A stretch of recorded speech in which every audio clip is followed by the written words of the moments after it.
Good evening. It's just a little past 6 o'clock, so let's begin the meeting.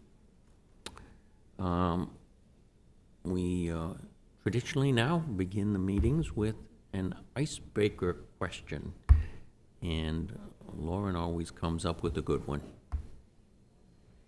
Okay, so it's Halloween week. So if you ever celebrated or took part in Halloween growing up, what was your favorite costume that you had? One more time. What was your favorite Halloween costume that you had growing up? I can start. I was the Queen of Hearts in 2nd grade, and my mom made my costume, and it was awesome.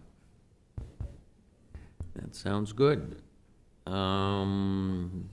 we start on your end this time, Becky? Costumes? Very exciting. Halloween is a favorite of mine, and I was well costumed as a youth because my mother got to decide. But when I got to decide, my favorite was I went as a pair of dice. So I had to go with somebody else, and we used washing machine boxes to make our costumes.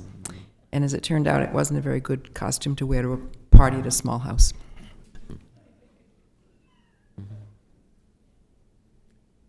Well, my parents went for a lion tamer and a wagon that had bars on it. And fortunately, I got to be the lion tamer, hauling the wagon. And my little brother became the crying, bawling kid inside the cage, embarrassed about everything. Rex just made me think of this. I don't remember this, but my mom supposedly made me a lion costume, and I had a tail that kept on getting pulled on by all the other kids, and it was really driving my mom nuts.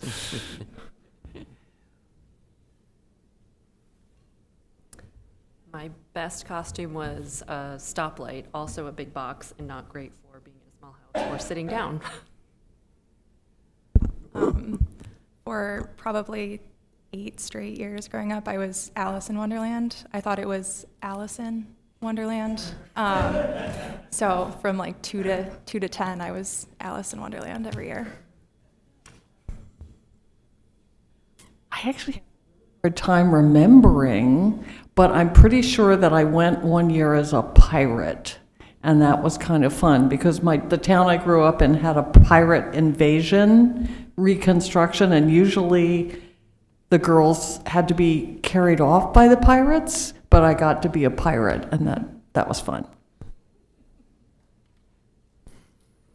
One year I dressed up, or my mom and dad helped me dress up as Abraham Lincoln, and it was such a good costume, nobody could recognize me. So that made it a fun night because I'd go to homes, my aunt and my uncle, and they had no idea who they were talking to. So that was fun. Oh, this is some pretty good costumes in here. I'm embarrassed to say that my go-to is a sheet as a ghost, so. Recollection except for the candy, but as an adult, Rodney Lynch, who was a city planner, had a Halloween party, and I went as Richard Nixon. I had a Nixon's the One hat on.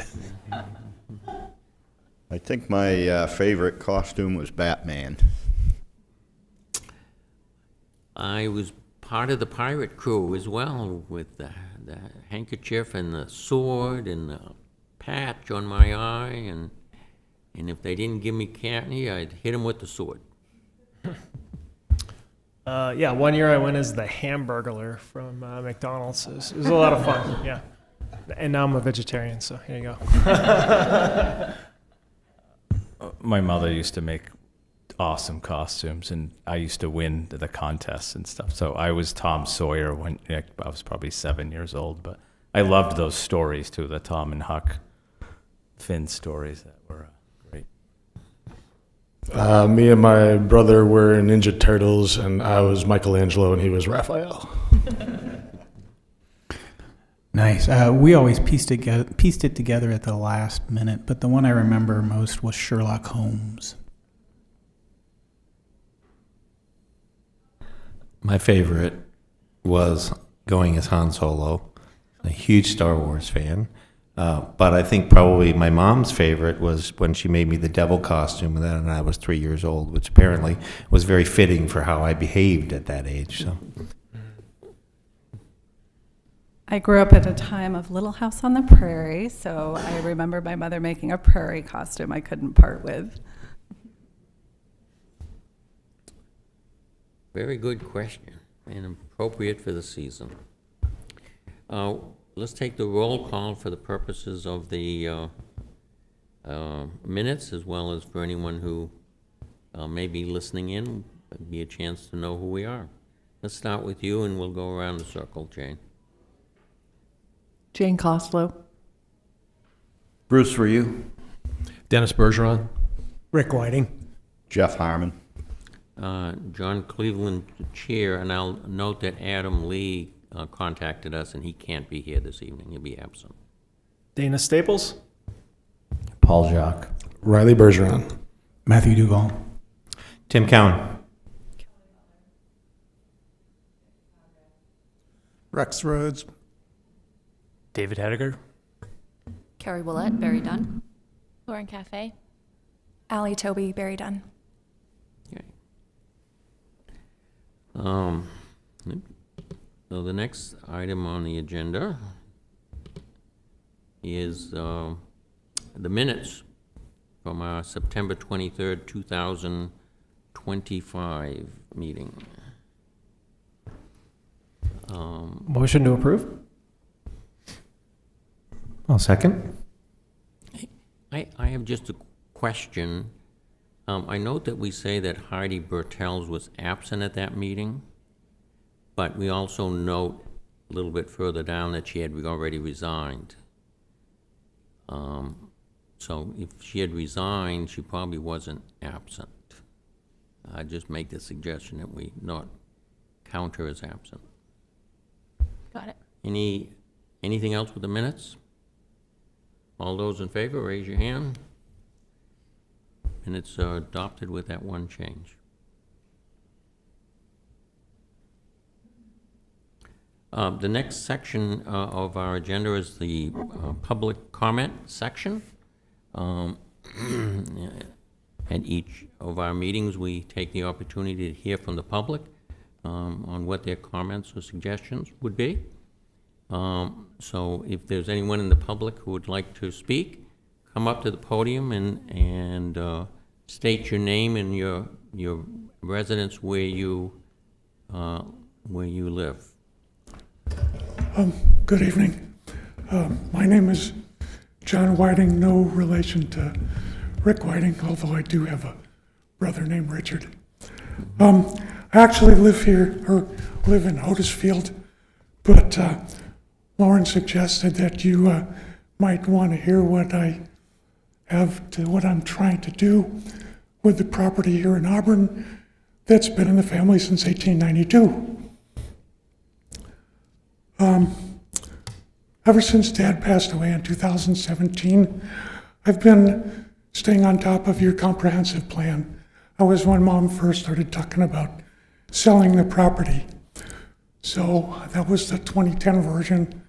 I saw your 2021 update. I also went through the housing needs assessment and the inventory analysis that you all put together. So I'm aware of the housing needs here in Auburn, particularly I saw the particular need for the 1 and 2 bedroom units targeting the young and the aging, which I am one of. Also aware of the projected shortfall by 2030 that's in one of the reports.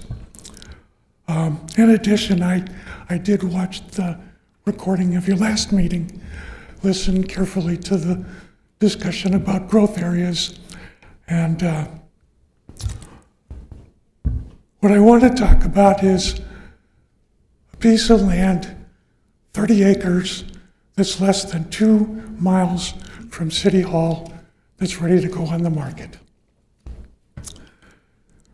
Currently, in your long-term plan, in the comprehensive plan, it's identified in the traditional neighborhood development growth area. It's on the edge of it. Now, 30 acres at 16 units per acre is 480 housing units.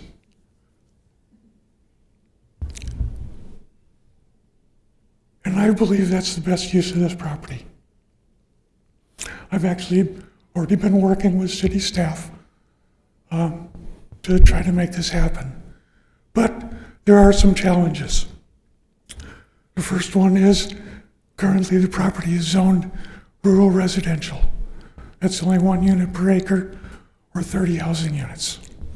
Now, it was suggested that we could ask for it to be rezoned.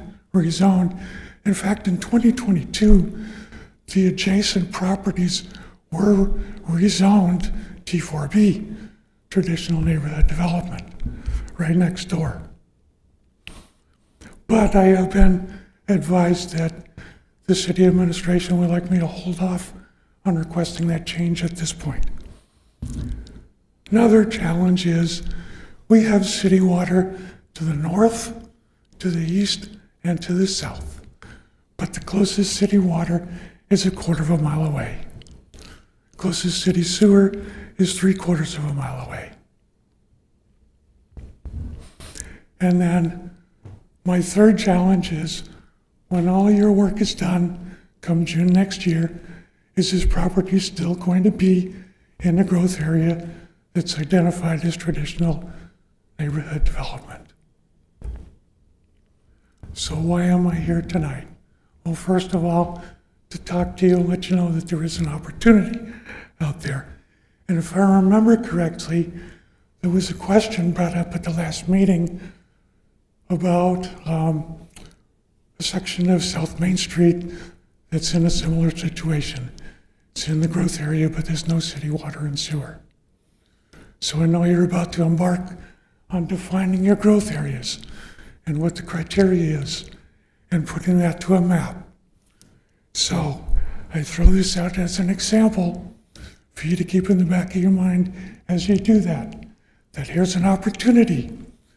But if the growth areas are dependent on the current existence of water and sewer, this opportunity falls off the table, as well as any others like it that may come along in the future. Not sure how often these opportunities come along. And if we can bring city water and sewer into this property, we need to have the high-density zoning to make it worth bringing water and sewer in, because nobody's going to put 30 housing units on it if they have to bring the city water and sewer in. And I don't think the city wants 30 wells and septic systems. So I need to move forward with what I'm trying to do, and I'm hoping that what we can do with this property will support the city needs for housing. I'm anxious to see what this group comes up with and whether or not this property will help you meet those needs. And I will continue to stay in touch with Lauren to see if we can help make this happen. I appreciate your time. I'm not planning on staying here for the rest of the meeting, but I will be watching what this illustrious group has to come up with. Thank you for your time. Okay. Mr. Whiting, thank you for coming and offering your comments. I think you say you're not going to be staying for the whole meeting. Unless you want me to. It's totally up to you. Once you say let me just make this comment in case you do leave. Tonight's meeting is one of multiple meetings, so what will happen tonight won't be any final kind of decision, but it'll be the first step in a process. I watched the presentation that was given to the city council and to the planning board, so I'm aware now of the schedule. Okay. And I have January highlighted on my calendar. And Okay. And I'm sure Lauren will let me know if I should come down, because I'm perfectly willing to. I'm also kind of curious or interested to have a better understanding of the process, because I'm trying to get onto the planning board and notice field as well. Sure. So Thank you again. Is there anyone else from the public who wants to speak this evening?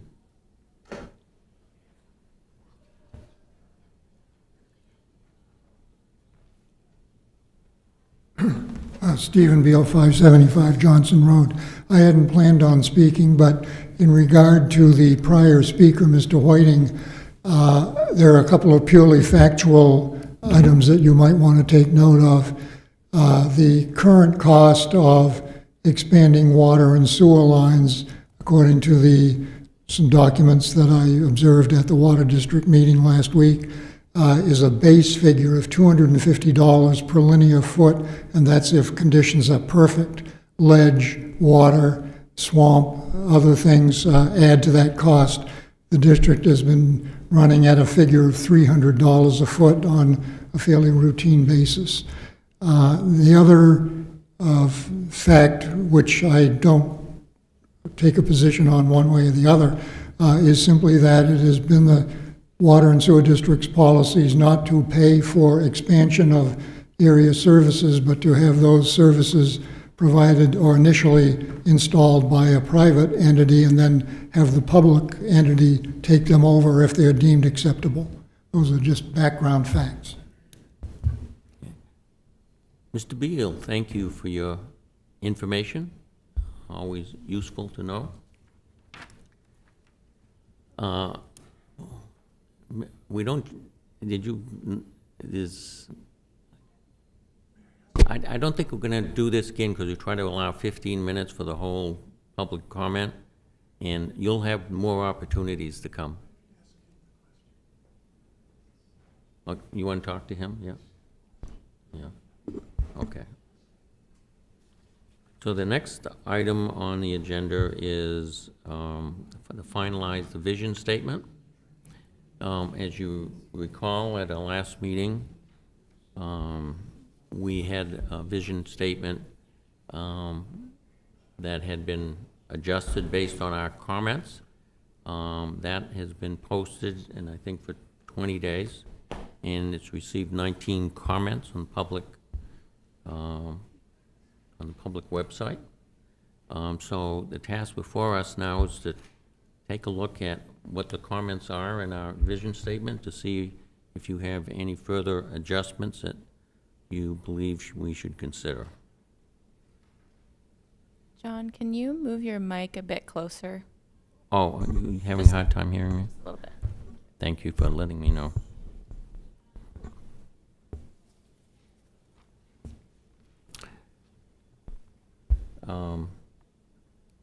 Tim? Yeah, thanks, John. Looking at the comments, feedback from the public, one that jumped out at me that I kind of embarrassed I didn't really notice myself is the absence of two things. One is strong schools, or how we build that in arts and culture. And I think if perhaps that can, perhaps there can be 2 additional goals, or we can wrap those into existing goals. Parks and recreation, maybe arts and culture can go as a subset of that, but I think those would be important things, particularly as we're, I think Lewiston, Auburn, particularly, I like to think Auburn is well positioned as the next suburb. People moving up the turnpike from the Portland area. I think we want to be able to say that we're looking to see how the young families and strong schools certainly contribute to positive growth in that way. Yeah. Thank you, Tim. I noticed that as well from the comments on the same subjects, arts, culture, and maybe a little stronger emphasis about education. Do others of you also see that? Matt? Yeah, I'm just going to co-sign what Tim and you were saying. I noticed that as well. Okay. Is there anyone who would be opposed to making some adjustment to making those items clearer? And maybe I'll ask Allie how you would suggest that we be able to do that with our in the goals section. Mm-hmm. So in the economy goal, have a line of providing quality education and training for people of all ages. If there's a desire to strengthen that language around quality of education, we could do that.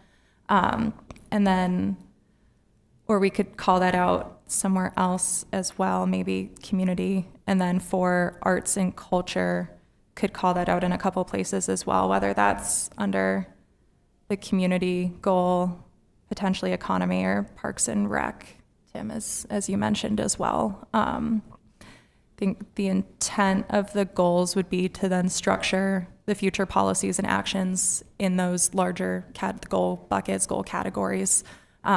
So if the committee has thoughts on where you think education or arts and culture cleanly fit within the goal structure, we'd be happy to call that out. Thoughts on that suggestion? Jane? I think it makes a lot of sense to put it in community because it is part of how a community, I mean, how people get to know each other and connect to each other and how they think about the past and dream about the future.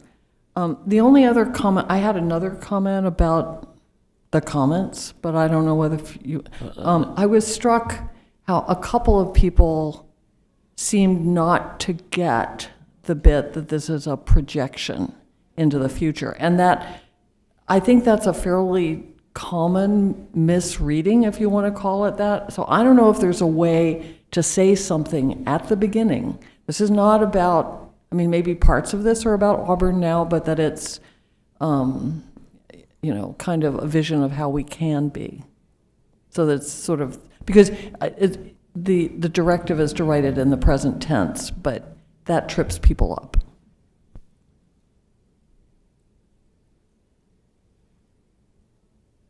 Yeah, I think that's a good suggestion to clarify that we're talking about the next 10 years. Everybody comfortable with putting culture and education and arts in the community goal section? That's good, yeah. Okay, let's try that. And also a little more language to make clear that we're talking about a vision for the future. I suppose that's what a vision statement says, but we could emphasize that. Anything else did you notice in there that you feel we should address? John, just a clarification. If we wanted to emphasize education under community, which does make sense to me in terms, it could be there, would you also want it to remain as written reference to quality education and training under economy, the group there, and we're just reinforcing that? I just want to make sure that our instructions are clear to for revisions. It seems that those things, the two things are a little bit distinct, and that there certainly is education and training related to economy, jobs, economic growth. So I don't think it's repetitive to have it there, but emphasizes it in the appropriate goal.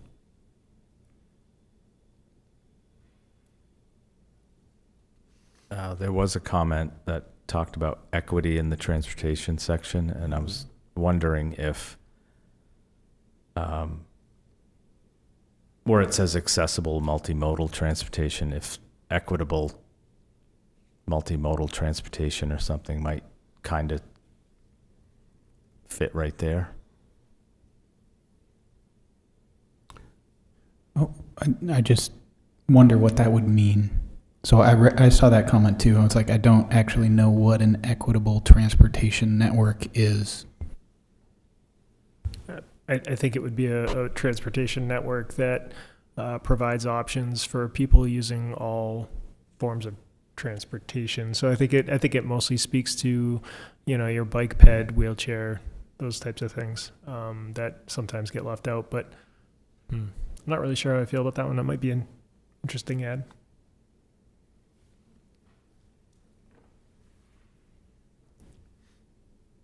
Yeah, certainly there's a requirement, there's federal law that folks with disabilities have to, you know, you have to take those things into consideration. For example, when you notice that sidewalks have those cut downs with the little bumpy things at the end, that's, again, for folks with different kinds of abilities to be able to see. Those laws only apply to if you provide a sidewalk. So if you don't have a sidewalk, you don't need those You don't need handicap them. accessible Yeah, things. it makes it easy that way. I mean, I guess that's covered by, for me, that's covered by accessible and multimodal. Like you put those together, you get multimodal, that's your bike paths, it's your sidewalk, and accessible is your curb cuts and, you know, buses with accessibility features and. Equitable could also mean what times the buses are running if we're talking about public transportation. So taking into account different workers' schedules, whether that's night shifts and so on. That can also be the cost of transportation. So if there's stipends for people who are riding the buses, or I'm thinking more in the sense of public transportation with equitability, I feel like. But that's a good, is multimodal and accessible saying the same thing as equitable?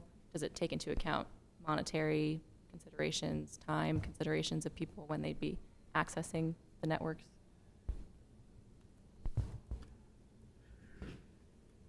I just have a quick comment here. I wonder if, I mean, I think some of that's, I think I agree with Matt that it's sort of implied by accessible. And I also just wonder how much we can pack into these rather short statements, because it's all going to be expanded upon in the actual, you know, what follows. So Yeah. I guess I would just warn us against trying to pack too much into these short statements.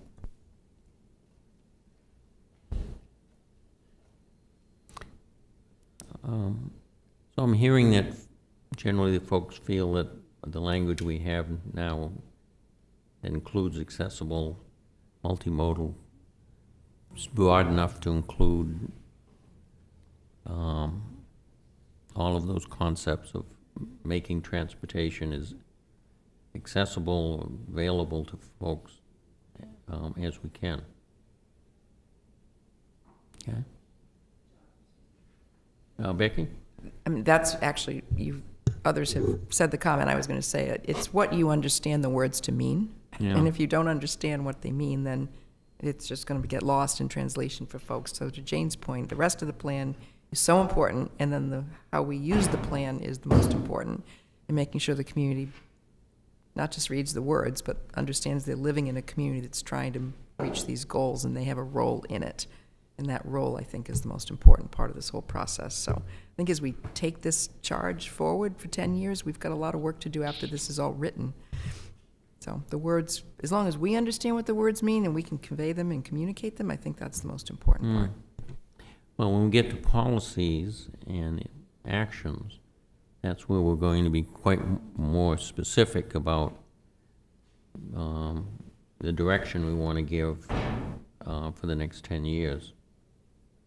So I think we'll have a chance to clarify it and be more specific when we get to that section.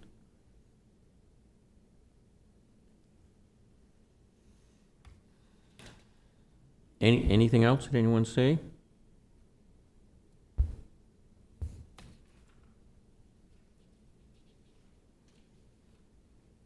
Okay. That give you adequate direction and make some adjustments?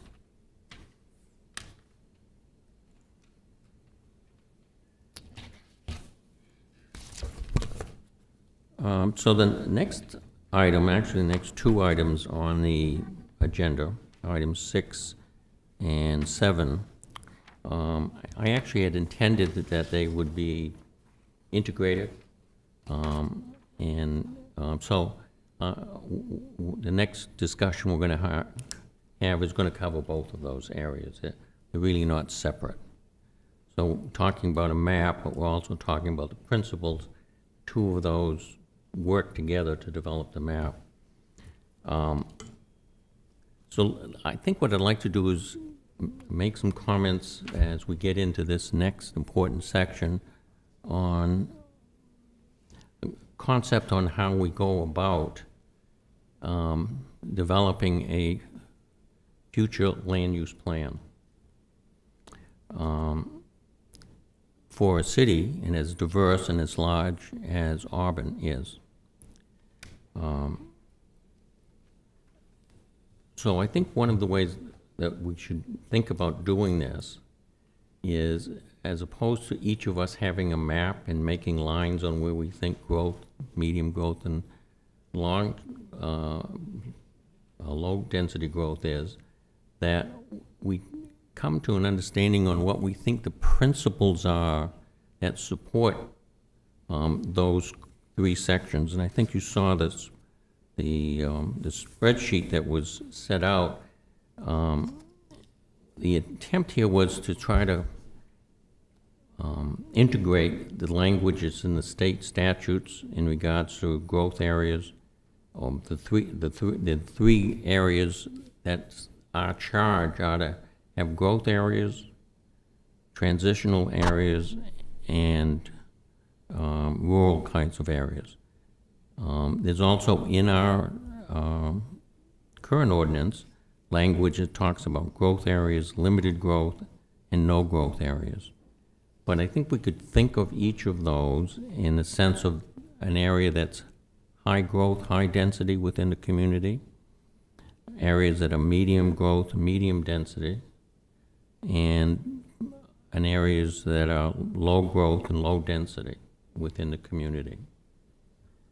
And if you think about them in those three categories, and that's what we're doing, is trying to identify those three areas on the entire map, it seems that each one of them would have certain principles that support them, so that when we're looking at each of those, if we develop the principles that would be consistent with the use that we're talking about, high density, medium, or low density, I think those help identify both in a physical sense what humans have built on Earth here in Auburn, as well as what the natural aspect of the community is, and that they give us some direction on a consistency on identifying those areas that would fit each one of those particular categories. The other thing is that this tonight would be to put together enough information to give some direction to staff and the consultants that they can help put together that map based on that direction set by the principals, and come back at the next meeting with the first preliminary draft. So the concept would be that what we start with tonight is in no sense going to be the end of what we're doing. It's going to be making the first instrument that helps us get to developing those concepts everywhere in the community. And so they will be adjusted at future meetings, because you look at particular areas that it's maybe not as clear which one of those areas best defines it, and we'll have to make some decisions in regards to adjustments on the three types of growth areas to do that.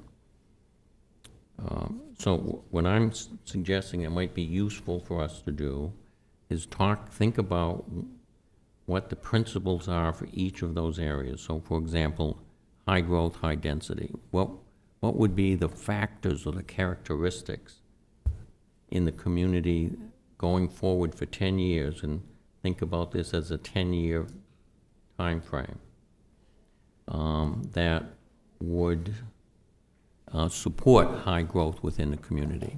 And let's list those out, those factors, and then we'll do each section that way, which I think will give some direction to staff and consultants to draw some polygons on the map, that would suggest where we think, based on those principles, those particular categories should be applied.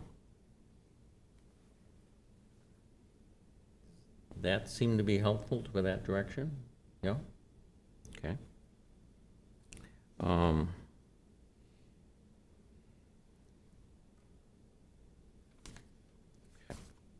So, let's begin by doing that. And how about if we start with the high-density, high-growth area? And think about what are the characteristics that would support having those be a high-growth, high-density areas to do that. So let me begin by maybe one of the more obvious ones, and then I'm going to look to each of you to see what else you think would be helpful. So I think one would be water and sewer. If you're going to have high density and high growth areas, you really need to have public infrastructure, water and sewer. So not only where it currently exists, but we also maybe should have some discussion here in a moment or two. How far beyond where they exist should we also be thinking about, because it's a 10-year plan. There is going to be some growth and some expansion in that infrastructure. But as you become aware of, the cost of extending infrastructure is very expensive. And so if we're looking to build a plan that can provide clear direction and is achievable, maybe we should reach a little, but is achievable in a 10-year section, I think that provides a product that's usable.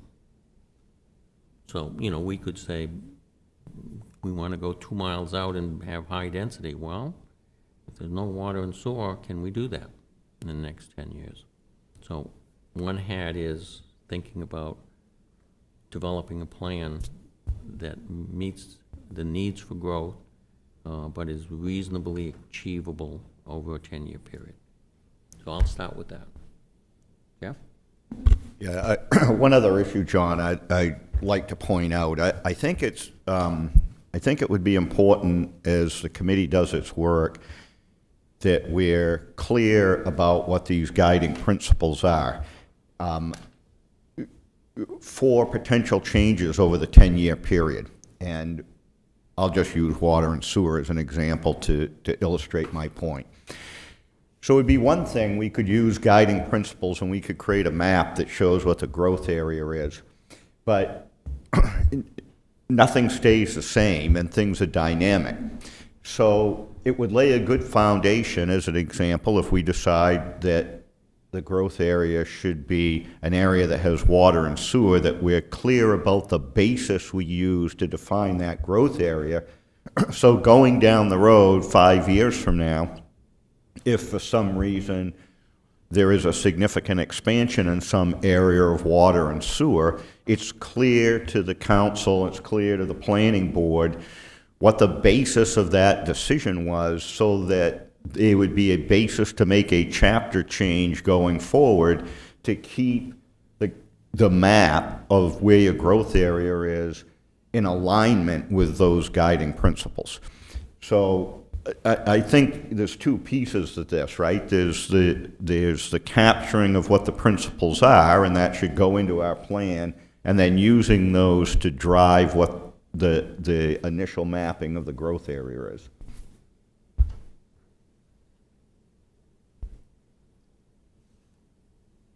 So what do you think about water and sewer being one of the principles for high density, high growth? Would that be one of the principles you would want to adopt? I think that makes sense. I think that you want to extend just a little bit outside in case there's an expansion. I mean, I think it's always a possibility that some developer could decide they want to expand the pipes themselves, and if the city accepted that, you know, I mean, what's to say we couldn't extend it 100 feet or whatever it is. Yeah. But yeah, I think that's a good place to start. Becky?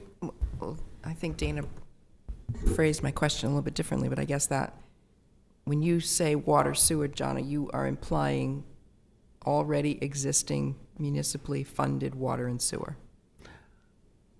Well, yes. Because to Jeff's point, yeah, for this, things but, could but I would add to that in my next suggestion. John? Jeff? Yeah, so I think Becky raises a really good point, and to build off, I think what Dana said as well. I think there's two factors that we have existing water and sewer today, and I think that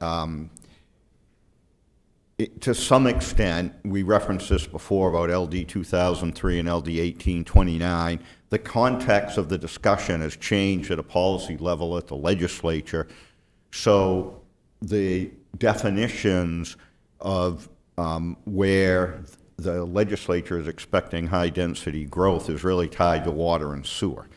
And the type of growth that is codified in that legislation you're not going to achieve that outside a water and sewer area.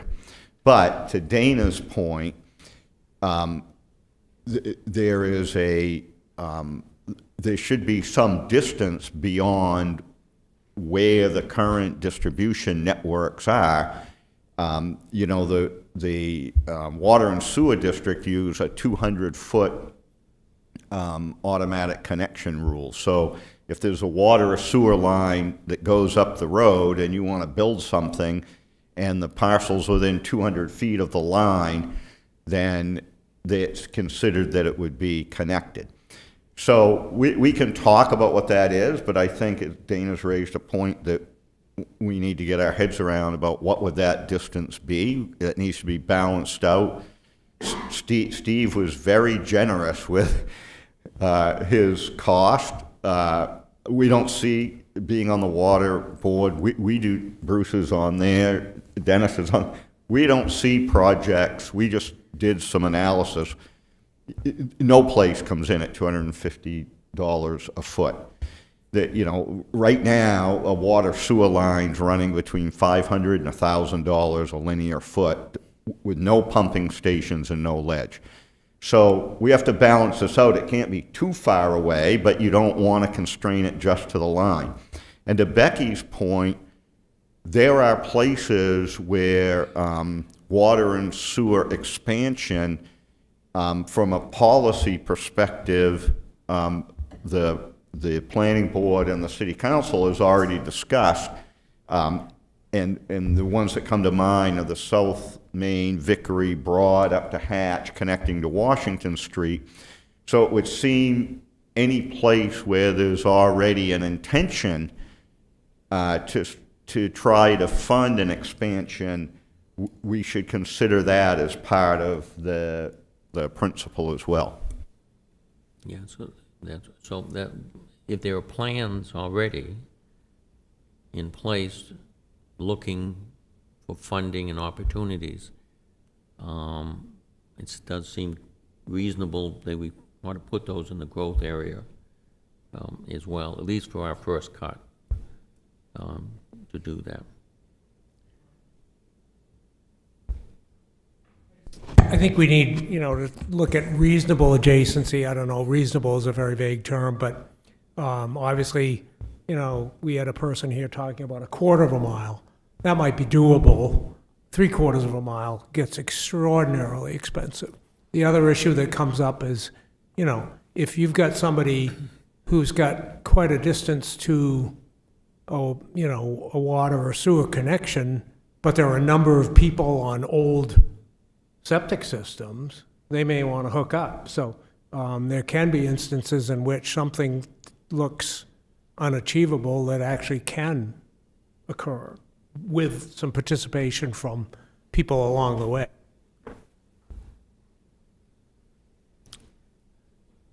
Bruce? I have a question. In July, when this is complete, if we have outlined an area, let's say in South Auburn, because we've already talked about that does not currently have water and sewer, does that become a goal for the future councils to move water and sewer because it's in the comp plan, or is that not part of it? Jeff? Well, it's kind of a chicken and an egg question, right? So that particular area that I referenced, the city is already pursuing the expansion there. So whether that comes to fruition or not remains to be seen, but they're actively working on trying to fund that expansion in those areas. I think that we really have to give some thought to areas that currently aren't served or aren't planned to be served, because there's literally almost no way to expand the water and sewer network, right? So the water and sewer district are prohibited by state statute from using any ratepayer money to expand their network.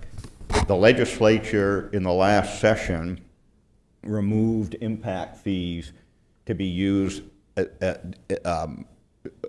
general impact fees to be used to expand large infrastructure, because the fees have to be used directly in part for the person that paid them, and you have to encumber the money in 360 days. And anyone that, like Bruce and Dennis, worked on these water and sewer things, none of this is happening in 360 days. The city, as a matter of practice, hasn't bonded generally to expand it, so you're really on development. And you know, you're over $1 million to go a quarter of a mile. So I would think at this point we would take this first cut of the map and look at it by where it exists within some distance from it and where it's planned, and then see if there's areas that just jump out at everyone as places where it would be important to try to expand it to. I don't think you understood my question. My question is, if it's in the comp plan when we're all done, and it's an area that we haven't even talked about yet, does it become a goal of the city of Auburn to move infrastructure to there? Yeah. So if we wanted to expand, you know, in another area, and we put it in this comp plan as a future high-growth area, does it become a goal of our city leaders to move? I would say unless we state it's a goal, it's not. And the reason I would say that is the purpose of the future land use map is to decide where we think opportunities over a 10-year period are reasonable for high-density growth.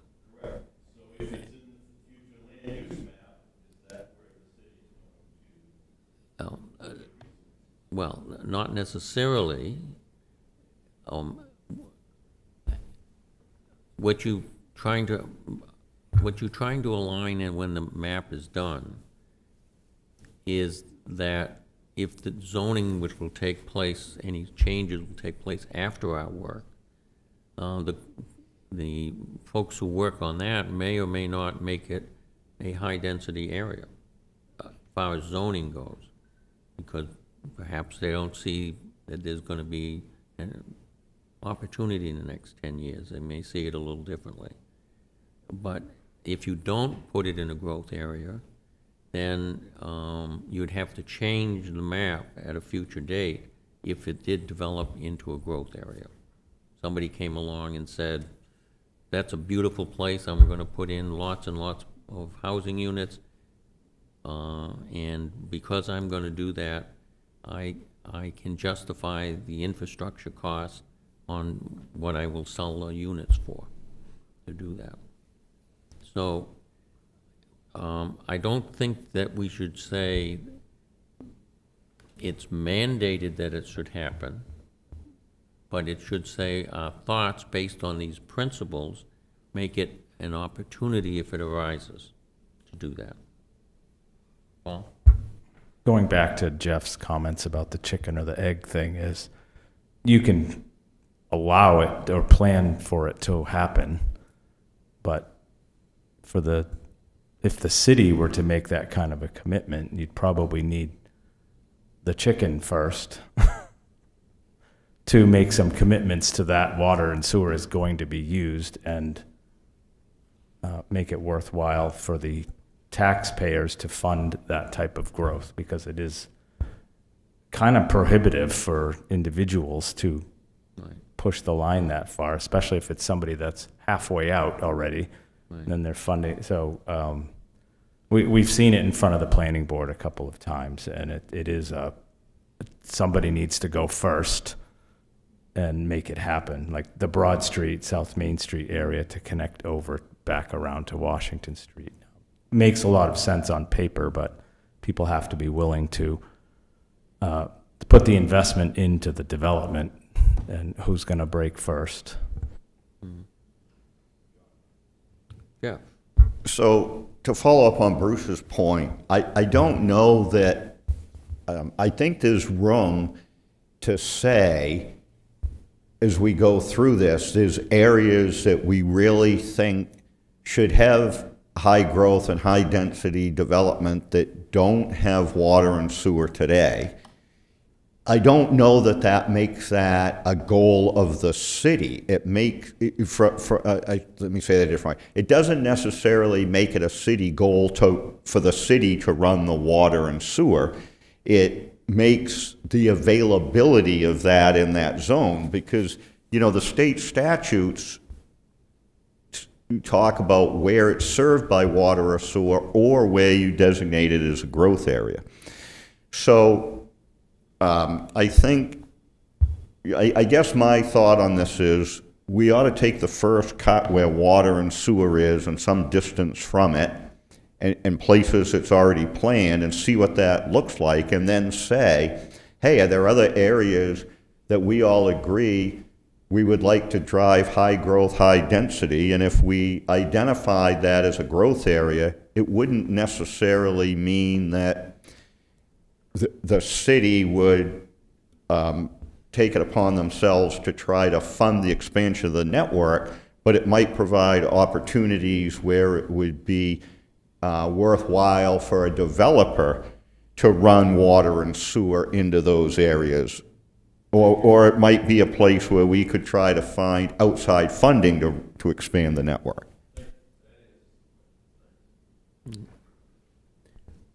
Riley.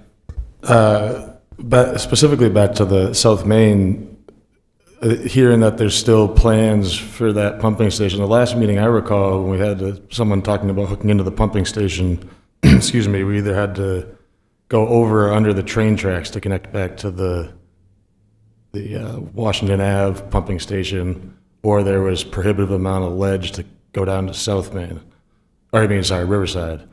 So, and that was the last thing I remember having a meeting about. So to hear that that's still in the plans, even though we found it I guess I'm confused. I thought we found it to be prohibitively costly to get that water out there. So I don't know why it would be still included in the growth area if we've already decided we can't afford to do that. Well, some of us who have seen the draft report, I guess, Bruce and Dennis could jump in here. What's prohibitively expensive, I think, is subjective. It's very expensive to expand water and sewer in those areas, but the city has asked the Water and Sewer District to do the analysis to provide the cost, and the city is actively in the process of obtaining funding to try to pay for some or all of that expansion. So it's true to say there's ledge, there's going to need to be multiple pumping stations. You know, Mike Broadbent will tell you all the easy places have water and sewer, and now it's going to get hard. But it remains to be seen if that will happen, but because the city is actively pursuing trying to expand water and sewer in those areas, I would think we would include that in our growth area. I guess that's why I didn't know that we were still actively pursuing that as a thing, because I thought the last meeting I remember was that it had been determined that it wasn't feasible. Yeah, I don't recall that. The Vickery South Main report was completed a while ago, and the Broad up to Hackett out to Washington Street draft was three weeks ago, was delivered to the water and sewer districts for their review. So I would say there's still active work to try to expand the network out there. I guess that's what I was wondering, is what the input is to making these decisions. I didn't know that was still being actively pursued. So as a data set, is there other things that Auburn's has those plans for that we need to include in this map? None that come to mind right at the moment, other than those. Jane? Yeah, so I'm complete novice in all this stuff, but I'm just wondering in terms of the feasibility or the expense or the subjectivity of deciding where something might be expanded. Surely you could come up with some kind of formula that if you're going to spend X amount of money expanding, you have to, like, okay, what's the cost of that going to be to a developer or a municipality based on number of dwellings that get built in an area? Like, do you see what I'm saying? I mean, if sort of in terms of ultimate revenue, either to a developer or to the municipality, like the economics of it seem like it would be really different if you're building 15 houses or if you're building 1,500. You know, like, so I guess I just wonder, and maybe this is a question for Barry Dunn or somebody, like, aren't there some formulas that help a municipality think about, like, the relative cost and benefit at various different moments of, like, expanding out? Well, I don't know if that makes sense or not. But. Yeah, Jeff? So I think that happens naturally through the economics of doing the development, right? So other than these places that we've talked about, I don't think that we should assume that the city at this point in time is going to take on expanding the water and sewer networks with all the competing infrastructure needs.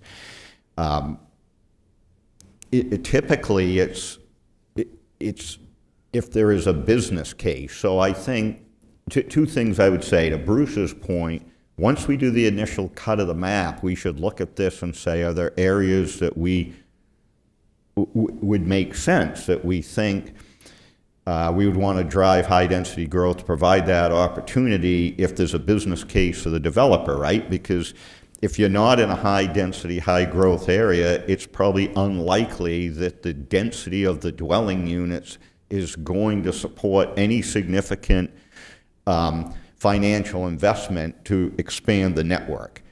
And then the second thing I would say is back to my earlier comment about making the principles clear. Down the road, if somebody comes forward and says, hey, I have this property and it's outside this growth zone, but I would like to expand the water and sewer network as part of my project, there would be some basis to examine this to see if the growth area should be modified. Ally? And just to clarify for these purposes, the future land use map is a vision and a guiding policy document. Decisions on implementation, updates to zoning, expansion of infrastructure would be done through zoning ordinance updates, capital improvement planning, and other citywide planning efforts that happen outside of the comprehensive plan document. This would be a guiding vision for how those infrastructure pieces development would be done in the future. Right, because it would direct what the allowable density in the area would be. Tim? Just thinking about the, back to Dana's comments of, some kind of buffer zone, but trying to have some clarity in there.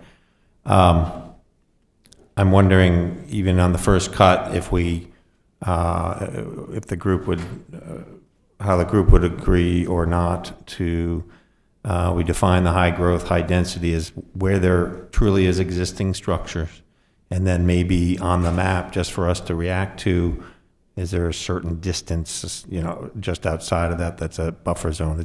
To me, that doesn't seem like transitional area, because in my mind, I'm thinking potential future high density, as opposed to medium growth, medium density. So I don't know if, for now, if that would be helpful for us to just be able to visualize that and what that would mean, or help make decisions down the road. Okay. And for the discussion we had with where there's not existing infrastructure, but the city's moving forward to consider that, that could potentially be in this right now transitional, this high density area kind of thing. So, I think we have a consensus that where there's existing water and or sewer, that would be one of the characteristics we'd include for the principal. I think there's some consensus if there's realistic plans to take a look at extending water and sewer, that might be an area we might consider and see what that looks like on the map. But beyond that, the other question becomes, these lines run all over the city. So there's some areas that don't have particular plans right now to extend the utilities. But should we then consider, when we're creating this polygram bubble, that beyond where the existing water and sewer lines are, that we would include that for now, to take a look and see what it looks like. We have to give some sort of parameter beyond how far you go, but, a quarter mile is about 1,300 feet. That's over $1 million. That's a lot of money. So maybe a quarter mile is a little far for the first shot. Maybe something less than that would be the kind of extension that would be more achievable even with high density to a developer. Assuming other characteristics worked, that it was buildable kind of lot.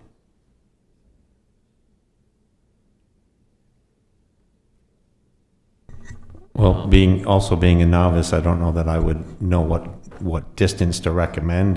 But I would look to our colleagues at Barry Dunn to perhaps provide a recommendation on that. Because I like Jane, I was thinking, well, it could be over $1 million, or it could be over $3 million, depending on what else is there, right? It's really hard to even determine the cost, and so I just, I don't know whether it's better to start restricted or bigger and shrink it. So. Well, Can I ask a different question? Yep. Okay, Jane.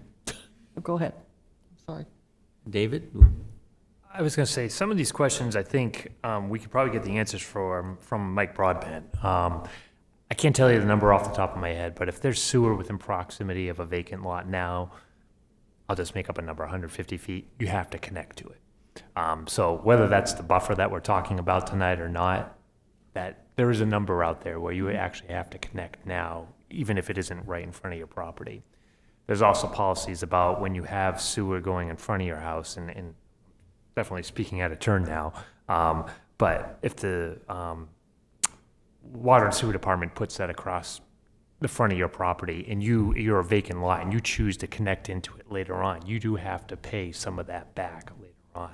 We have a situation on Poland Road right now where that's happening, where there's vacant lots being developed. Somebody else put the sewer line in out there, and there's compensation to occur for that. So we can get some of that information. We could share that with Allie and her team, and that might help establish what a buffer is. I don't know that it's a quarter mile. I don't know if it's 500 feet, but there's some rules there that Mike might be able to give us some guidance on. Yeah, Jeff? Yeah, so the current rules, the way it works today is if there's water or sewer in the street and there's an existing structure, they're not required to connect. They can connect, but they don't have to. If their septic were to fail, they would then have to connect. The distance from the line's 200 feet. That's the current water and sewer. If you're building something new, but it's to the lot, right? So we need to think about that. Because if we were to say, let's have a buffer of 1/4 mile, you may be 2 streets away where there's no water or sewer and there isn't actually any way to get it there. I would think for the initial cut, we would take a 200-foot buffer and see what that looks like, because it wouldn't necessarily, when you draw the map, be 200 feet from the line. It would be the lots where some piece of that lot is within the 200 feet from the line. So in some places, it's a lot further. The land that's covered would be a lot further than just the 200 feet. Yeah. Dennis? Yeah, I'd suggest to the committee not to get too hung up on the idea of a buffer, because getting back to what David was talking about, there was no water line out in that area until Poland Springs wanted water from the Auburn Water District. And so they became the anchor customer, and then, as you're saying, there's a formula for paying back when you tap into that line. So these areas off of Broad Street and all have been studied for a long time, and there's interest in developing out there not because there isn't water or sewer, but because there's a lot of other characteristics that would make them suitable for development. And perhaps you have an aqua farm or something like that proposed out there, become your anchor customer, and then the rest would follow. So I wouldn't get too hung up on a certain buffer zone. If there's other characteristics out there, maybe you put it in there as a potential area. And if it's not financially feasible for anybody, nothing will happen. Well, I think you need to be a little careful about that, because the legislature in the last year and a half has completely turned that on its head, because all the expectations of high density and bonus density and all this, if you put it in a growth zone, 4 miles, this is the problem why a lot of municipalities are pushing back, because they have these giant growth zones, because in the past it was where you wanted to have growth undefined, and now they're subject to all this high density growth that's unsupportable in those areas. Oh, I misunderstood what you said earlier. I thought you said that the legislature was now restricting themselves to areas where the utilities existed. Or are you saying now if we designate high growth, then they will force the utilities in there?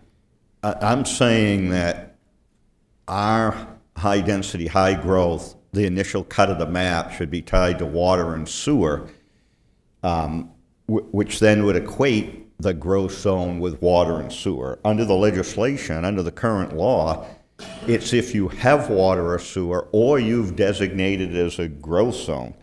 So I think... Strike my comment. Yeah. Yeah, I think the mayor brings up a good point. And, in the past, we looked at, the future land growth, high growth area as sort of a permission structure, aspirational. But if there's state legislation that puts more burden on us, then we need to be careful about how we do that. And I would generally be in favor of a pretty robust, like throw a dart, maybe somebody comes in and they've got a great proposal and they're willing to pay for it. But if it ties, burden to the municipality, then we have to be more careful of that. Yeah. So it's been suggested that currently the policy is 200 feet from a line. If you're at that distance, you have to consider hooking or extending the water and sewer to that area. For our first cut, what do you think if we start with 200 feet and then let's see what it looks like? Jeff? Yeah, and John, I would propose it's 200 feet from the furthest terminal end of water or sewer, because if you're familiar, as some of the folks here are, with the distribution network, they don't always end in the same place. So you're going down a street and sewer ends and water goes 350 feet further, or vice versa. So it would seem we shouldn't get too fine on that on the first cut. We should use whatever the furthest terminal end of the line is, whether it's water or sewer, to draw our initial map. Yeah, makes some sense. Dana? Yeah, I think, one thing we should take into account here is if you're going to use the water sewer lines as your guiding principle for drawing a growth zone, that we want to make sure we take things into account like ag zone, Lake Auburn watershed, the areas where we've already made an intentional play to restrict growth. Yeah. I think those probably should remain outside of the high growth zone. Yes, and I think that's a good point, that when we actually see what it looks like when you draw the lines, we may have to come back and say, oh, we didn't mean that over here. So does that, sounds like a way to start with the water and sewer line, 200 feet, terminus of the line that's the furthest out there.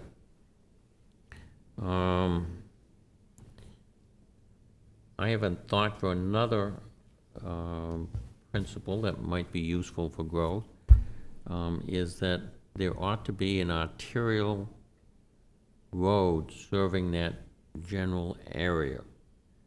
In other words, it's not just a local residential street that somewhere's, because if you want a growth zone, the transportation has to accommodate more traffic.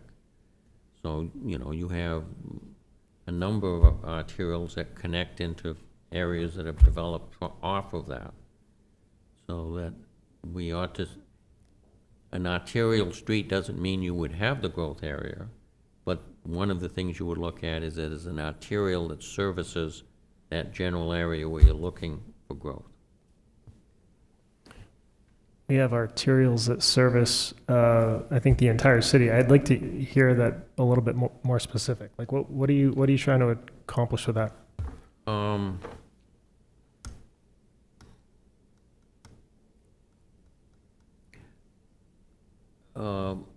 I guess what I'm trying to think about is that if there's some cluster or pocket where there might be some water and sewer line more in the rural areas, if you suggested, that an additional consideration has to be that there's some arterial that will serve that area.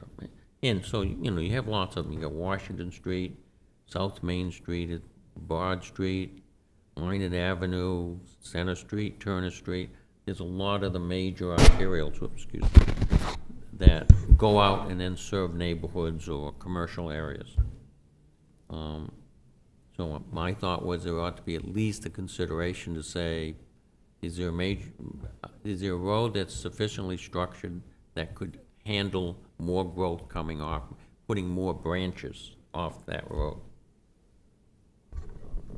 Jeff? Yeah, so I understand the point. I think that you're going to be backed into this by the state law. So if you, let's say, just for illustrative purposes, we have whatever an arterial street is, and let's say it's Minot Avenue, and we have a network of residential streets off that, and in the back of those, we decide that's too residential, it shouldn't be a growth area. If it has water and sewer, it's going to be, by state law, a growth area, whether you say it's a growth area or not. So if someone comes in, and a developer, and says, hey, you guys put this in this medium growth area, but it has water and sewer, and so I want to build housing that gets the 1.5 housing density bonus, they're going to be able to do that because the state law says if it has water and sewer, it's a de facto growth zone.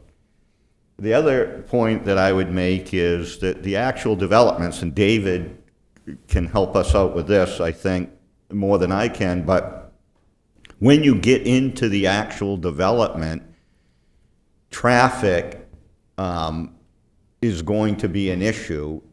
And at times, depending on how big the development is, lots of these high-density, high-growth area developments are going to need a DOT traffic movement permit.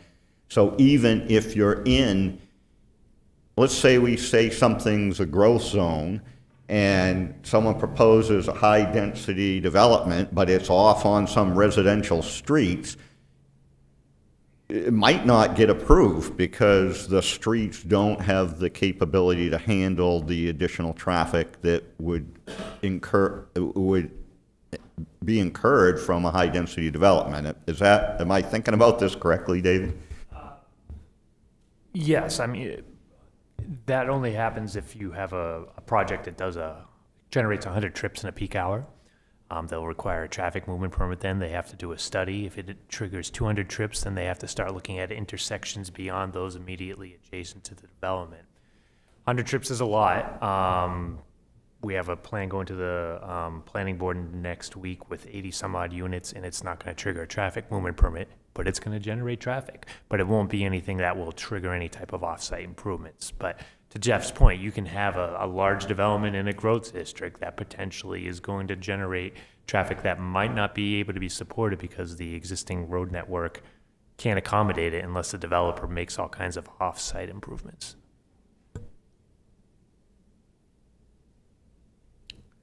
Any other comments or thoughts in regards to whether having, at least considering whether there's an arterial road that could accommodate traffic? My sense is that where most of the terminus areas are probably being served because there's an arterial not too far away, probably the water and sewer wouldn't be there. But there may be some areas that aren't. Dana? I would suggest that I like the sentiment that you're trying to capture here. I would suggest that an arterial might not be the language that we want to use, because I feel as though a grid of streets can serve the same purpose as an arterial, but is not considered an arterial. And so, I think that would be a highly desirable way to handle traffic from a development, and is probably not something that we see a lot of these days. However, a lot of cities are well served by them. So I think I would say a system of roads rather than an arterial. Yeah, I like your language better, Dana.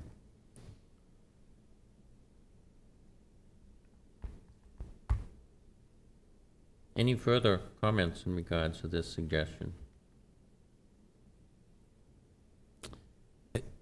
Sorry, I think this is just the way my brain works. I think in layers. So are we talking about, a map that we're saying, okay, here's where everything's water and sewer. That's our A definition. And then would we be layering on top of that where are there not a system of roads that can adequately fix that?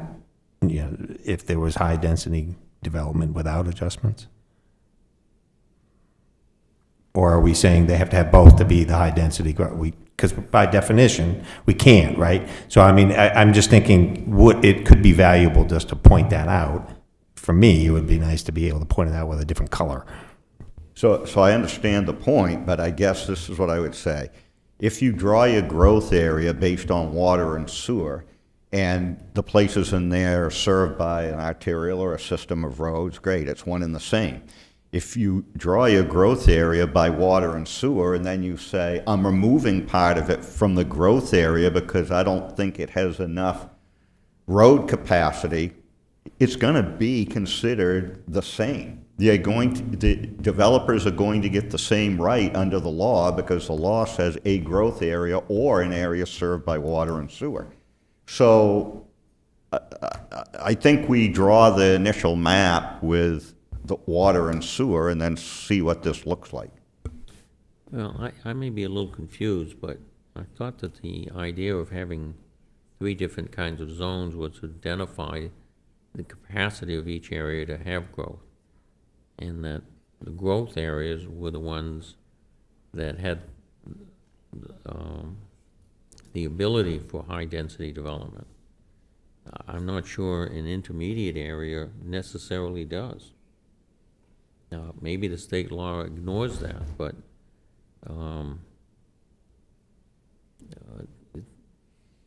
it seems to me that there should be a distinction between the two.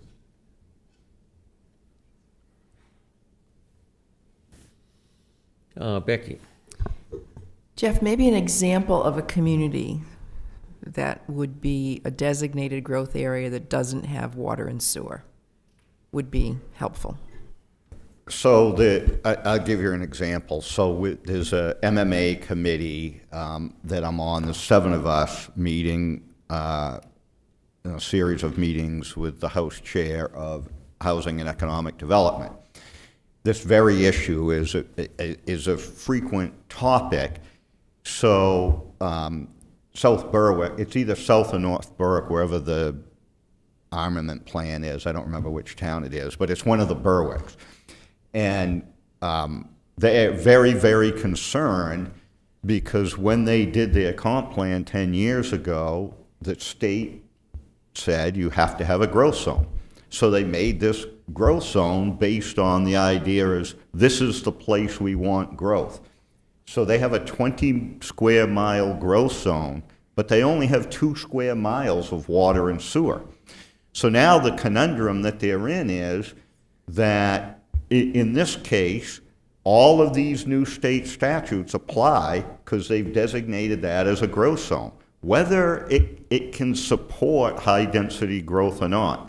So the whole context of this discussion has been changed at the legislature. A growth zone isn't what a growth zone was. So, and the converse would be the same. If you have water and sewer and you don't put it in your growth zone, they're still going to have the same rights. So if we have areas with water and sewer, let's say it's in the ag zone, I know it's not, but let's just say someone could develop it. If we had put water and sewer there 55 years ago. Well, is that, yeah, you say and conversely? I don't know that exists, but I think this is John's earlier point is we should go through this exercise, take a first cut, identify the 3 zones. Some may overlap, and then we'll have to talk about that and say, what does that mean to us? well, and I think there's some possibility of that. If you want to think of an area around exit 75, that's an area that has water and sewer out there. Across the street from that area, other than where the commercial buildings are, it's agricultural resource protection. And, you know, it's possible that that could be developed, particularly in a dense way. So that's what I'm saying is, we're gonna look at this and we're probably gonna see certain areas where there's either potential and maybe we ought to consider it, or there are areas that lap into an area that we think should be more protected than that. Dana? Yeah, I think it might be helpful if maybe either staff or staff or consultants gave us just a little bit of an insight into what, when the state tells us that we have to define a growth area, exactly what does that mean as far as the state's concerned? I realize that we've gotten a couple of bills in the last few years that specifically, you know, call them out. But aside from that, you know, my understanding of this is that, you know, it's aspirational for a city to put a growth area inside of their comp plan so that they have some goals and some area that they generally want to show the public that there's desire for growth. But as far as what does that bind us to, and what does that commit us to doing in the eyes of the state? What is that exactly? I know that it's discussed a little bit here in the packet, but is there anything specific that we should really consider when we're doing this? So the state does not have any requirements under the Growth Management Act of how to determine what the growth area is, only that you have to have a growth area. But Auburn would be required to have a growth area for the comprehensive plan. There are different density requirements based on whether it's a growth area with water and sewer, whether it is an area with water and sewer that is not designated as a growth area, and whether it is a growth area that does not have water or sewer. So I think, Dana, a couple years ago, what you described, I think, was the situation. And on the chart that John pointed out in the packet, the state definition of a growth area is still the same. It's kind of this aspirational thing. But what's happened is the legislature, without going back and changing the Growth Management Act, started passing these new laws that required higher density thresholds in areas that had water and sewer. So it kind of overran that definition. So what you typically see, and I think in some of the plans that Barry Dunn showed us, is you have comp plans that have a growth area, and then whatever they call it, the state calls it the rural area, we called it the no growth or restricted area in our plan, and there's not really anything in between. And I think what we'll get to is the in-between piece that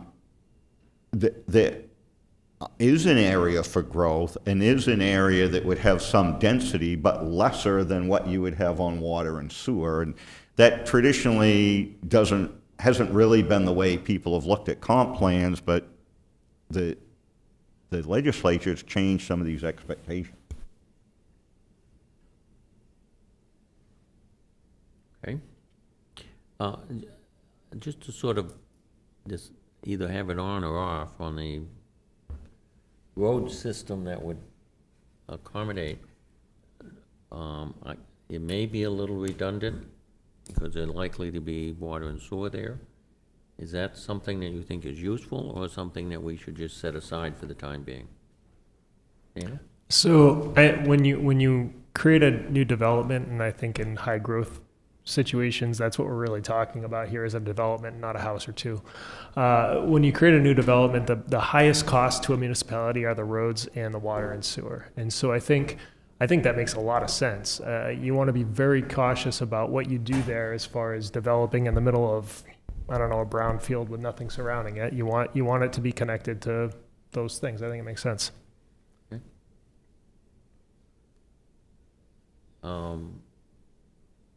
So on the first, I agree. I think it makes sense to have both, and let's see how many areas we only have one of those. But yeah, no, this doesn't say you eliminate one. You're just saying this is another principle to consider when you're trying to draw a preliminary map.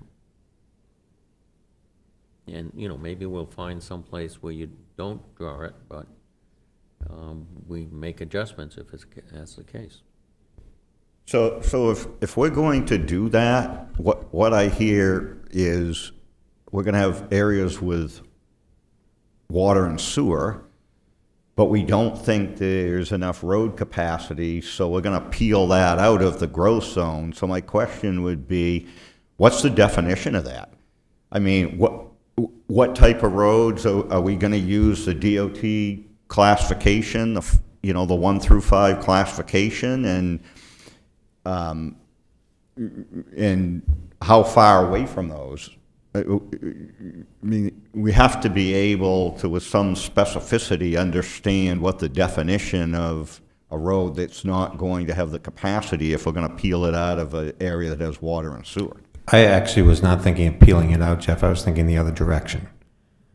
If I'm understanding what you've been saying, is that the state law now, by de facto, if there's a water and sewer, that essentially makes it easy, we would have to let it be built. It's beyond that. Is there a system of roads that you could easily support higher density if someone chose to expand the water sewer? Sure. So a good example, if what you're saying is Adam, because there's an arterial, Route 4 going up to Turner would be a perfect example, right? It obviously can handle the traffic, but it's a long, long ways from water and sewer.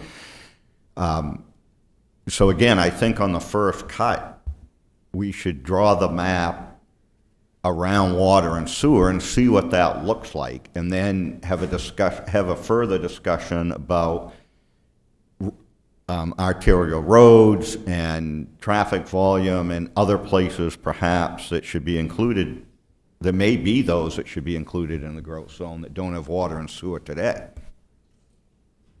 Yeah, no, I don't think the suggestion is that if it has water and sewer, essentially by definition will get included. However, there may be some other areas beyond that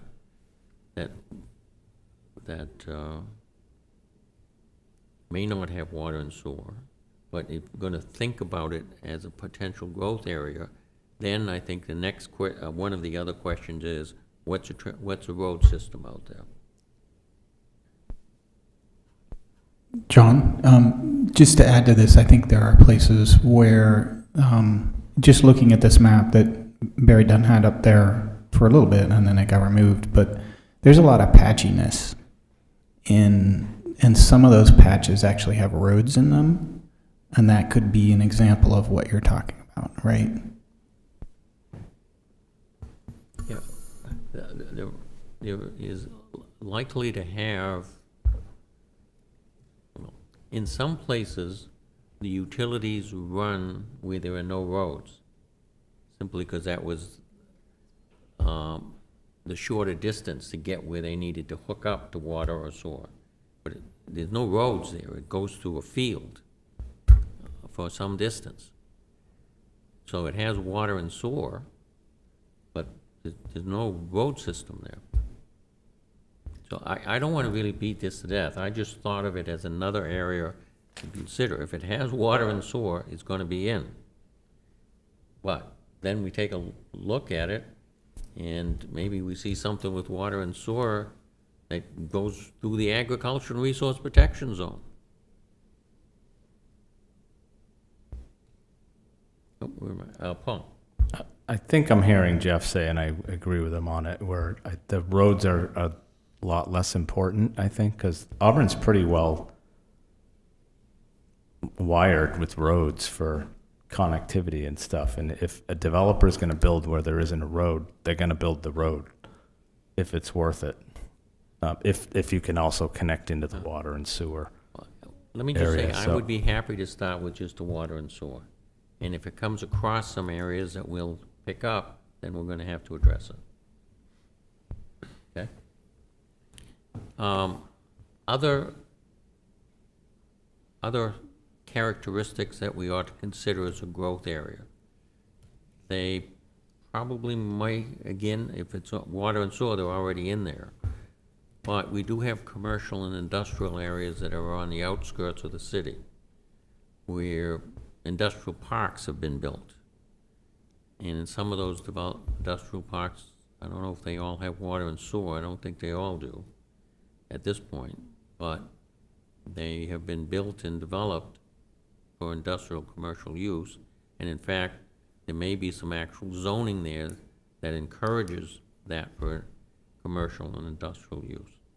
So my question to all of you would be, if we find areas that don't have water and sewer yet, but are some extent of infrastructure or development has occurred to make it a commercial industrial area, should we mark that on our first pass as being a growth area?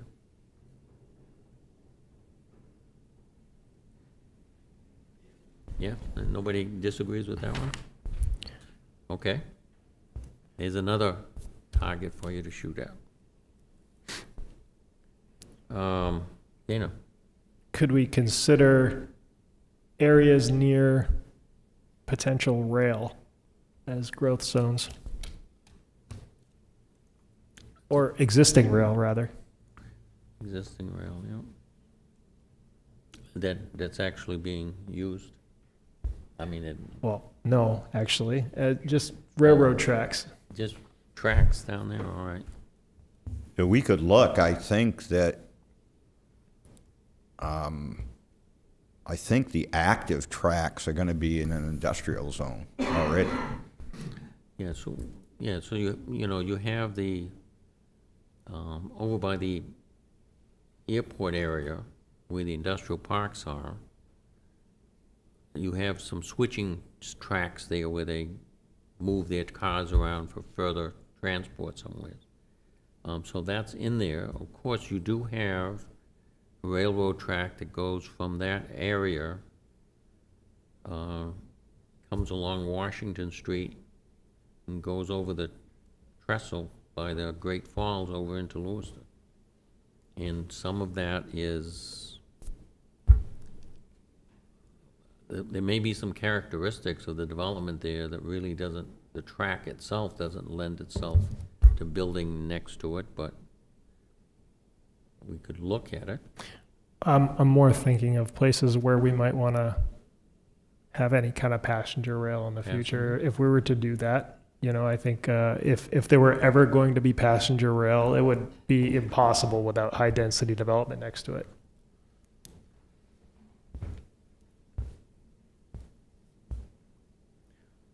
I'm not suggesting that we're going to have passenger rail,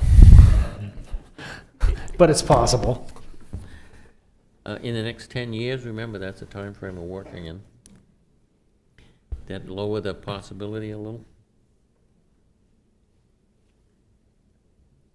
What's the feeling about looking at places where rails are installed as a possible growth area?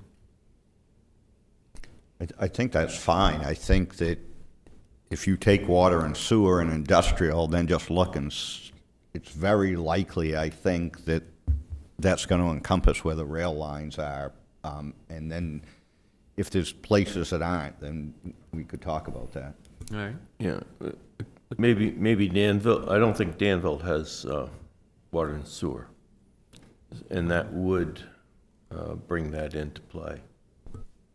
Yeah.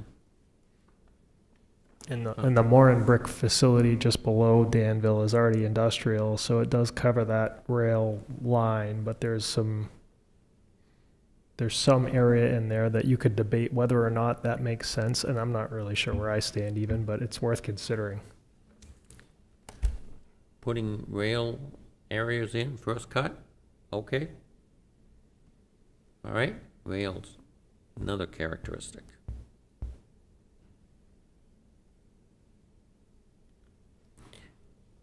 Becky? This isn't a selection for in or out, but I am just going back to our vision where we're saying that we are developing a safe, efficient, and accessible multimodal transportation network. And we are preserving the natural environment, and we're increasing access among parks and recreation. So that has a lot to do with roads and rail and pedestrian walkways and things like that. Yeah. That have to be in these places that have water and sewer.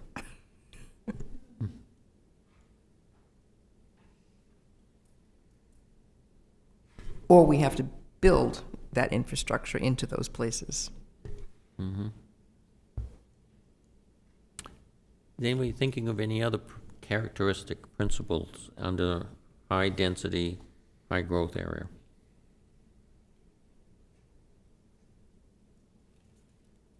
Okay. Why don't we say that we leave what we suggested in the high growth, high density, and let's move to low growth, low density. I'm picking that one because I think there's certain characteristics in that area that would come to many of our minds.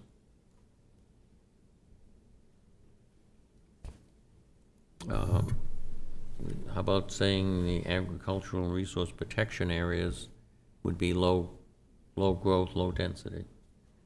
Currently what we have been following for a long time. That's in.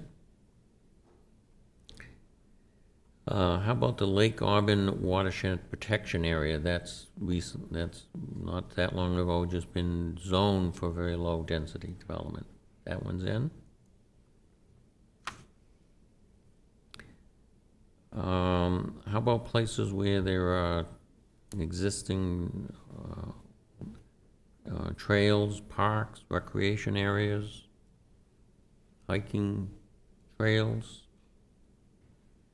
biking, off-road biking? Okay, good one, that's good. John? Yep. I think it's fine to include parks in this. I do not think that every trail should be included in this low growth area, because there's going to be trails that go through the most dense areas we have in the city.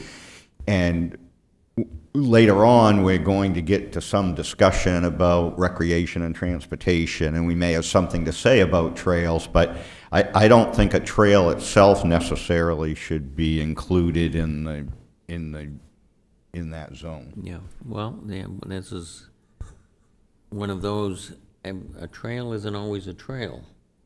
You have good possibility of having high-density use trails, former railroad beds, and others where they're just a walking path through the woods in a neighborhood. So I would agree with you that it probably complicates it to try to include local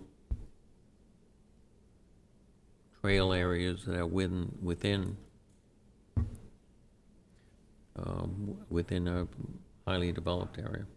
I think you might be able to accomplish that if you were to just say city-owned parcels, as well as including Mount Appetite. I don't know that. I think that one's still owned by the Army, right? Yeah. Well, all city-owned parcels, or I don't think you want it that broad. I think it's fine if it's a park or conserved land. It's a parcel that. That's what I meant. That's what I meant. The city-owned parks. Yeah, I would agree with that. How's that sound? Land with conservation easements on it? That's another category. We could add that, land that has conservation easements, long-term conservation easements. I think that one, I mean, I'm a huge supporter of conservation easements. I think that one's a little tricky because there is a mechanism to remove one, and if it's privately owned land and somebody really wants to go through the process, I suppose they could. Are you talking about the tax protected land? Because most, most of the, I don't think you'd want to include something in here that doesn't have the protection in perpetuity.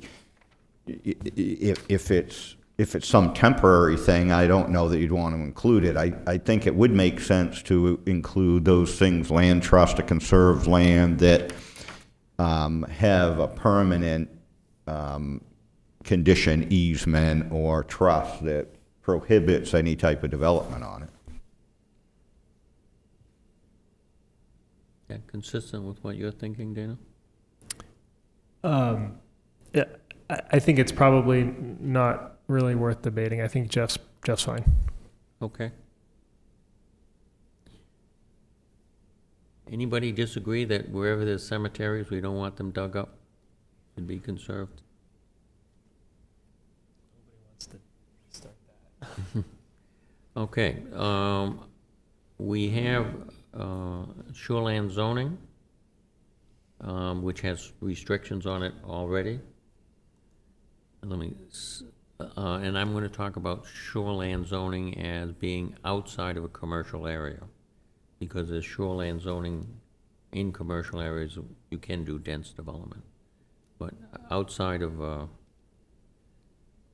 where you would use it for access to the river or something, in the urban core.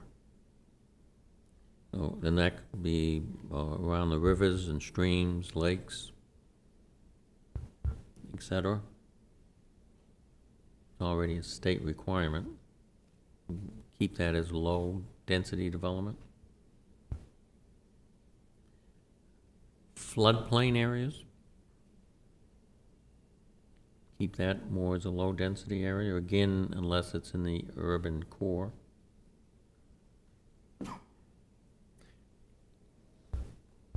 Wetlands, you can't usually develop those. You can mitigate that though. I mean, so you could, yes.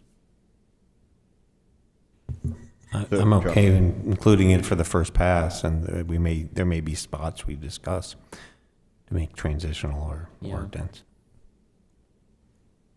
John? Oh. So, Jeff? I'm not sure about including wetlands because David can answer this for us, I think, but there's no outright prohibition, right? We've had a number of things just in the last couple of years where there's wetland encroachment and there's current statutory mechanisms to pay alternate fees to develop on wetlands. So I'm not sure you want to include wetlands in a low growth area. Am I correct in that, how that works, David? Yeah, I mean, there are wetlands of special significance, but the rules certainly discourage any alterations from wetlands, but they're there to also allow it to occur if you pay fees or do a certain amount of mitigation. So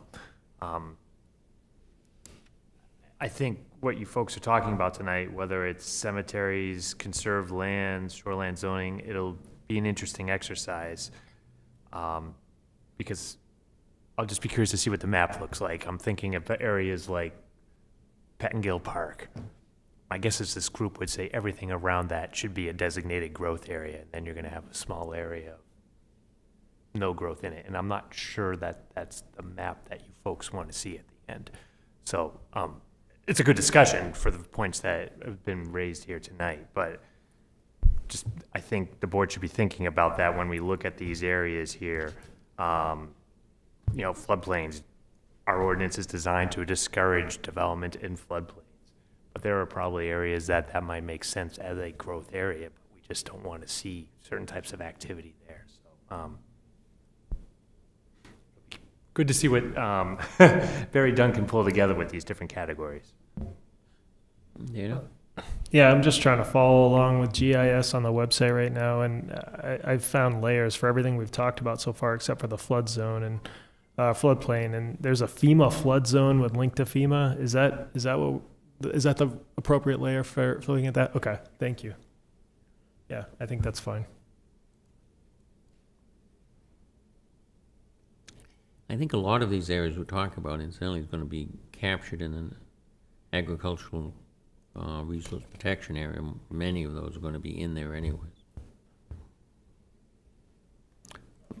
I want to follow up on a comment David just made here, because I think, David, what you were suggesting, we'll use Pettingill Park as an example, is that what we might want to do is that would be encompassed within a growth zone, but there would be other type of regulations that would prohibit development in those types of areas. And so we might want to capture those. I think what you're saying is we might want to capture those principles for future consideration, but not break up the growth zone with every park and cemetery. Is that what you're thinking? That's what I'm thinking, but yeah. Well, I think it's something to think about. I just want to make sure I understood it correctly. I think as we go through this exercise, we're going to figure out how broad or how narrow we want these different growth zones to be here. And I think we're going to find that a lot of these areas are appropriate for growth, but they may have a wetland of special significance right in the middle that everybody agrees makes no sense should be developed. Or there's sustained slopes of over 25% and nobody's going to do anything to it because it's just not cost effective. But everything around it makes a lot of sense to develop. So this will be a good exercise to pull those things out.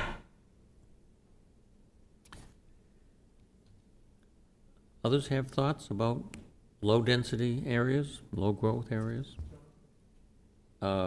Rick? The question on utility corridors, I don't know the answer to this, but it occurred to me you have these big swaths of land taken up by, central Maine power lines. Could they do solar on those? I've never even asked the question. They'd have to go through CMP for interconnection. And that's not easy, even if it's CMP. I think that goes, though, to David's point, right? We can think about that, but it would be self-regulating, right? If the utility corridor goes through the growth zone, you're not building in the utility corridor because of the nature of it.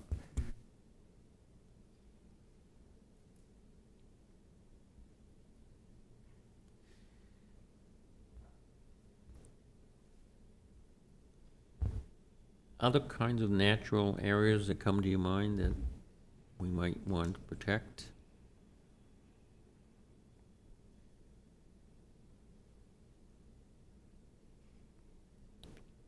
Okay.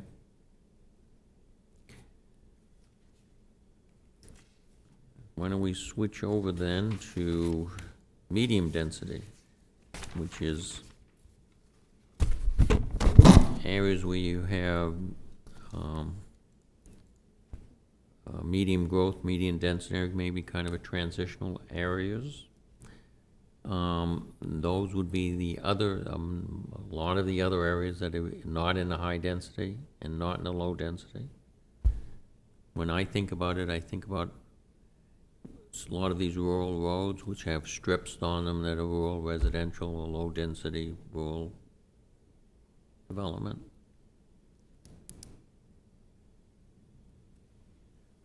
Dana? I'm just checking out the current GIS layers, and it looks awfully a lot like we're talking about using something that's similar to what exists currently as our future land use growth area on the GIS map, with the exception of some areas in South Auburn that are currently marked as growth areas and changing those into transition areas. It seems like it's not too far off. So I think what I'm hearing you say is basically you have growth, you have limited growth, and then in the middle is the rest. Yeah. And that's going to be your zones. Yeah. I think you're pretty much right there. Yeah. Yeah, I like that approach for the first cut of the map, right? We map out what the high and low is and just mark everything else. It's not in one of those buckets is medium growth, and then we can take a look at it and you know, refine it. Yeah.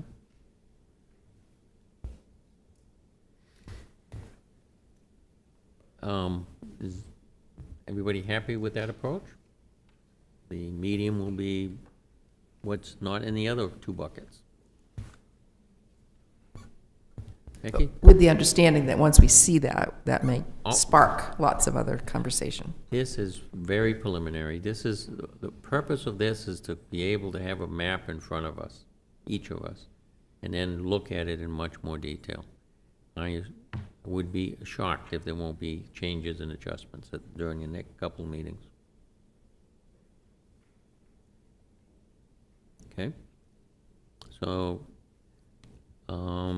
I think that, first of all, does that give you enough to get started, to get the first preliminary map going? Okay. And then, next meeting is on November the 18th, so that comes up a little sooner. Gives you enough time? Okay. All right, so we now have subcommittee assignments.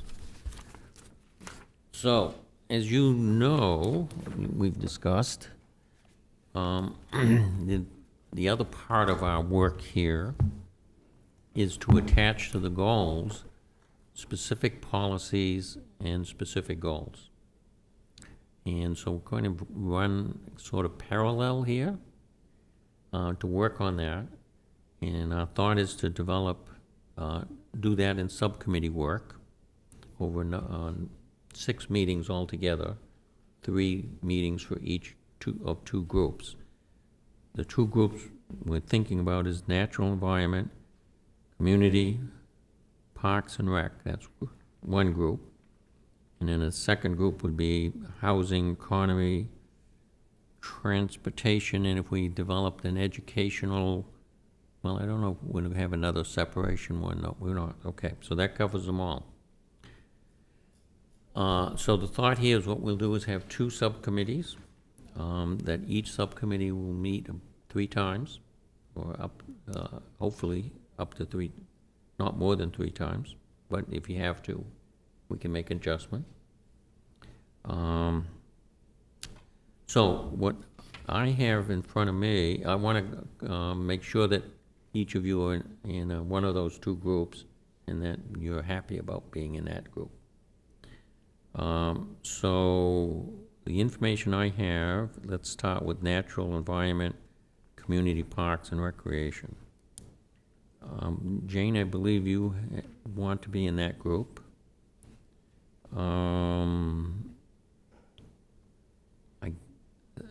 So who else I have? Let me just see if you're happy with being in there. Dennis, you okay with that? Yeah. Virginia is not here. Okay. Becky, you happy with that? Matt? Yep. Riley? And Rex? Yeah, okay. So incidentally, I'm myself and Jeff, we're going to attend as many of both meetings as we can. So we'll place ourselves in each one. The next group is the housing, economy, and transportation. Rick, you happy with being there? Dana, you'd like that? Paul, you want to be there? Bruce, you want to be in that group?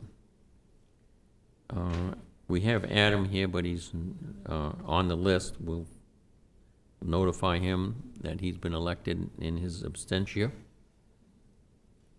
Tim, you wanted to be there, and Kelly, you want to be there. Did I get everybody? I think I did. Okay. Dates were sent out. These, Lauren had looked at your replies to what your availability is.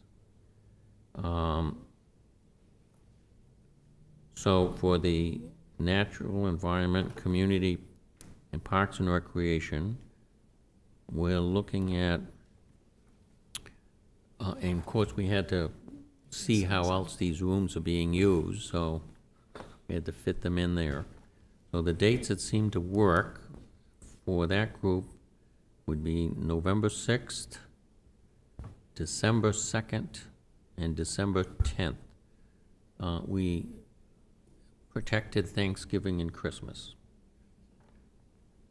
So Are we going to get an email with these? we'll send these to you. Yeah, we'll send them. No, I'm just saying them now because if somebody knows that doesn't work at all. And I'll say with these, sorry, John, with these times, we tried to accommodate as many people as possible. So I think 1 or 2 folks might miss one, hopefully only one meeting of the 3. But if not, let me know. Oh, I see. So if they're really efficient and get it all done in one meeting, that's it, huh? I'm pleased to see your optimism.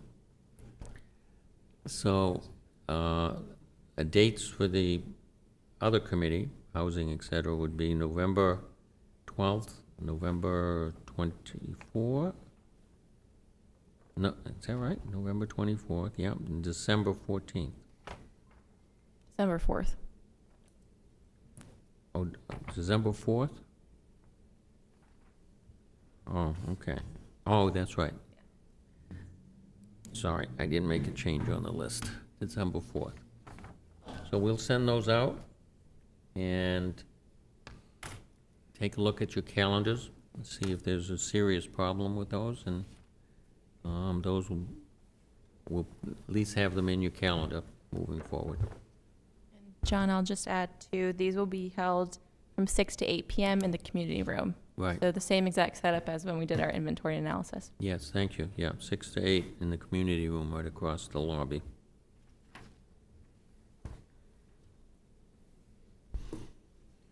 Oh, and there will be, I believe, Ally, I noticed an email from you, there'll be some additional material coming that will help with how to construct policies and action plans. So provide a little bit of structure. You might notice that the land use and infrastructure goals are missing from our subcommittee assignments. Those will be discussed within the larger committee since they're kind of bigger goals. So that's why there's 3 and 3 and those. Yeah, the land use, yeah, right. Right. Our next meeting is on November 18th. Right here. Dana? I was just wondering, there was a whole lot of information at the end of the packet about Washington Street, and it wasn't on the agenda, so I was just kind of curious why that was included. Yeah, no, thank you for asking that question. So there's been an ongoing study for a period of time now about development on Washington Street, north and south. And I think most of you generally know the general concept is to make some pretty dramatic changes so that most of the portion of Washington Street north would be a local road, two-way traffic, primarily serving residential businesses. The southbound Washington Street, which has restricted access, would also be two-way going south. But because of restricted access, there wouldn't be as development off at that road. Also includes creating a bridge that goes over the highway and across Little Androscoggin. And that's coming closer to being finalized. So the reason it was put in there is as we're trying to think about growth areas and non-growth areas, to give you some information on what the thinking about in regards to that major potential redevelopment of those two highways going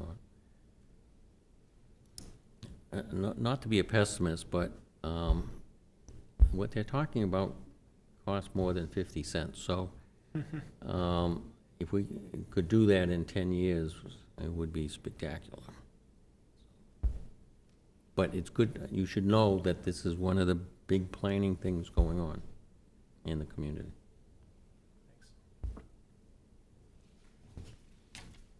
Anything else? Any member?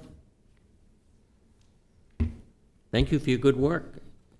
Almost exactly on time, 8 o'clock. Thank you all. We'll see you the next time. We go to